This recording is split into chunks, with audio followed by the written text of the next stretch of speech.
சுகியின் சுவைக்கு உங்களை வரவேற்கிறோம். இன்னைக்கு நம்ம பார்க்க போகிற சமையல் தேங்காய் பால் சாதம்.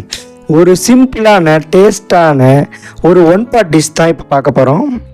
ஒரு குக்கரில் 2 டேபிள் ஸ்பூன் நல்லெண்ணெய் சேர்த்துக்கிட்டு அதை சூடு பண்ணிவிட்டு அதில் 1 இன்ச்சு பட்டை, 3 கிராம்பு, 1 ஏலக்காய், 2 பிரியாணி இலை, 1 டீஸ்பூன் சோம்பு சேர்த்து நல்லா அதை வதக்கிக்கோங்க.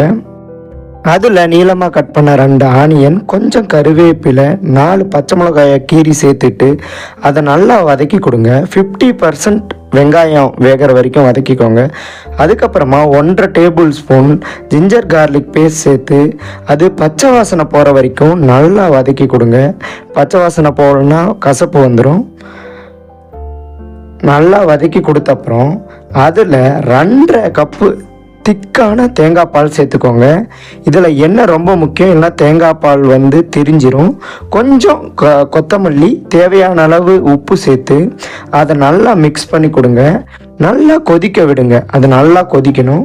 கொதிச்ச அப்புறம் 1.5 கப் 30 நிமிஷம் ஊற வச்ச அரிசியை சேர்த்து ஜென்டிலாக மிக்ஸ் பண்ணி கொடுங்க.